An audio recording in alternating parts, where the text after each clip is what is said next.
गायत्री और गंगा ये हमारा सबसे प्रमुख है और इनके जब हम संरक्षण में रहेंगे तभी हम विकास कर सकेंगे। और गाय माता हमको ये जो देसी गाय है उसमें सूर्य की एक होती है, सूर्य का उसमें स्रोत होता है जिससे गाय का दूध पीला होता है, गाय का घी भी पीला होता है, सूर्य की शक्ति उसमें ऊर्जा होता है। इसलिए हमको गाय का दूध सर्वोत्तम माना गया है और गौ को बचाना हमारा प्रमुख हिंदू धर्म है और करना चाहिए।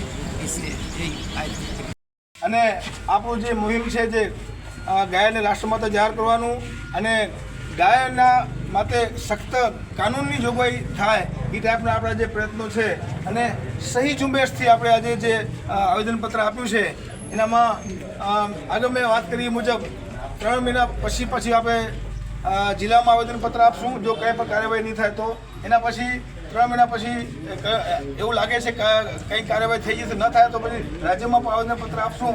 એના પછી 3 મહિના પછી રાષ્ટ્રીય લેવલે પણ આવેદનપત્ર આપી આ ટાઈપના આપણા હવે એક આપણે અભિયાન આ ભારતભરમાં છેડવામાં આવ્યું છે। જ્યારે આ બધાનો સાથ સહકાર આજે જે રીતે મળો એવી રીતે બધાને મળતો રહે અને આપણી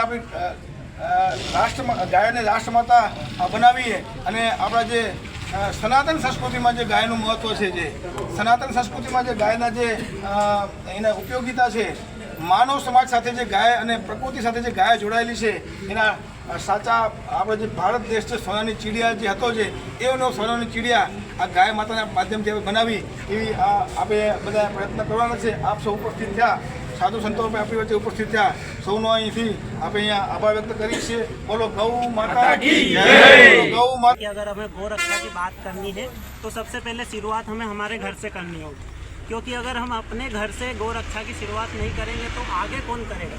तो हमें इतना करना है कि जैसे हर एक गांव में अगर गौशाला नहीं है तो वहाँ जितने भी किसान हैं हर एक को अपने घरों में गाय तो रखनी होगी, क्योंकि ज़्यादा से ज़्यादा 1 या 2 गाय, क्योंकि गाय की जो अपने को एक ऐसा जानवर है कि बहुत करुणामयी है, प्यार देने वाला जानवर है, आपको कभी भी निराश नहीं करेगा अगर वो रहेगा तो। हाँ, गाय माता जो है वो आपको कभी भी निराश नहीं करेगा, आपके घर में रहेगा। और जो गाय का गोबर है, गौमूत्र है, दूध है, सभी हमारे लिए बहुत ज़रूरी है। और अगर इतिहास की बात करें, पुराने समय की बात करें तो हमारा देश कृषि प्रधान देश रहा है, जहाँ पे हमेशा से गाय की हर एक घर में होना बहुत ज़रूरी था, क्योंकि अगर किसान के घर में गाय या बैल नहीं हुआ तो वो अपनी खेती कैसे करेगा। आज के समय में तो ये आधुनिक साधन चल दिए हैं ताकि गाय वगैरह की या बैल की मतलब जो ज़रूरत थी वो अब नहीं रही, क्योंकि ट्रैक्टर हो गए, कई साधन हो गए। लेकिन पुराने समय में क्या था कि बैल और गाय के बिना तो हमारा घर अधूरा था, बहुत ज़रूरी था उनका होना। बस इतना ही कहना चाहूँगा। और हर एक गाँव में आप गौशाला का प्रबंध कीजिए और गोचर भूमि का, अगर ये रहा तो हो सकता है हर एक किसान अपने घर में गाय भी रख पाएगा, क्योंकि अगर गांव में गोचर भूमि नहीं हुई तो शायद किसान भी वहाँ निराश हो जाता है कि मैं अपनी खेती बाड़ी करूँ या फिर गाय की सेवा करूँ। तो अगर ऐसा रहा तो ऐसा अगर हर एक गांव में गोचर भूमि की व्यवस्था हो गई या पशुपालन जैसे गौशाला वगैरह स्थापित हो गई तो हमें ये थोड़ा आसान हो जाएगा गौ रक्षा करना। और इसमें थोड़ा युवाओं का होना बहुत ज़रूरी है, क्योंकि आप जो है ये कर सकते हैं, लेकिन अगर किसी से लड़ने की बात हुई या कहीं कोई लेके जा रहा है और वहाँ आपको लगा दिया तो आप वहाँ नहीं कर पाएंगे। वहाँ आपको युवाओं की ज़रूरत पड़ेगी। थोड़े अपने घर के अपने बच्चों को, युवाओं को उस चीज़ में लेकर आइए, वो बताइए कि हमारे लिए क्यों ज़रूरी है। बस इतना ही कहना चाहूँगा मैं। आज नलिया मध्य गौ सम्मान अभियान अंतर्गत जे गौ माता माटेનું સુરક્ષિત કરવા માટેનું ભારતભરમાં જે અભિયાન એક ચાલી રહ્યું છે એ નિમિત્તે પ્રાર્થના પત્ર આપવા માટે આપણા પ્રધાનમંત્રીશ્રીને, આપણા મહામહિમ રાષ્ટ્રપતિજી, આપણા ગુજરાતના મુખ્યમંત્રી ભૂપેન્દ્રભાઈ પટેલ સાહેબને અને ગુજરાતના મહામહિમ રાજ્યપાલશ્રીને એક સાધુ સંતોએ જે વાત નક્કી કરી છે કે ભારતભરમાં આપણી ગાય સુરક્ષિત રહે, ગાય માટે કાનૂનમાં જોગવાઈ થાય, કાનૂનમાં સુધારો થાય અને સુરક્ષા પ્રદાન થાય અને ગાયને ગાય માતા તરીકેનો અથવા રાષ્ટ્રમાતા તરીકેનો દરજ્જો મળે, આ ટાઈપની ઘણી બધી માંગો સાથે આ ઉપરાંત ગૌચર, બીજા બધા ગાયની ચોરી, કતલખાના, આ બધા વિષયો ઉપર સખત કાનૂન બને અને ગાયને માતા તરીકેનો અવ્વલ દરજ્જો મળે એ હેતુથી સાધુ સંતો દ્વારા એક આખું મહિમ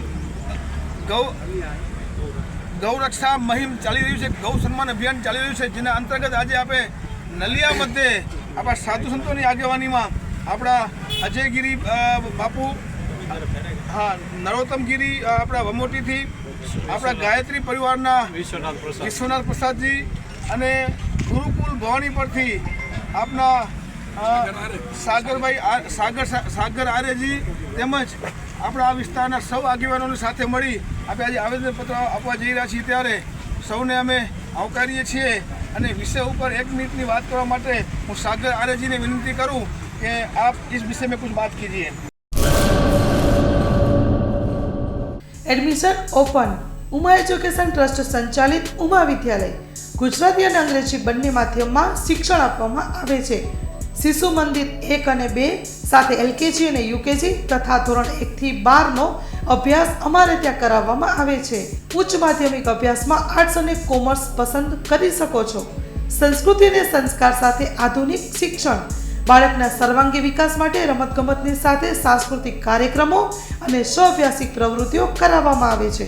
માતૃપિતૃ વંદના જેવા કાર્યક્રમોનું આયોજન કરી શાળા કક્ષાએ વિવિધ ઉજવણી કરવામાં આવે છે। બહાર ગામથી આવતા વિદ્યાર્થીઓ માટે બસની વ્યવસ્થા આપવામાં આવે છે। સાથે સમૂહ પ્રાર્થના, વ્યાયામો, કસરતો, વાલી મીટિંગ, માતૃપિતૃ વંદના વિશિષ્ટ કાર્યક્રમોની ઉજવણી અમારે ત્યાં કરવામાં આવે છે। તો રાહ શેની જુઓ છો? આજે જ એડમિશન લ્યો ઉમા વિદ્યાલયમાં। અમારું સરનામું નોંધી લેશો, બેરુ રોડ, નખત્રાણા, કચ્છ।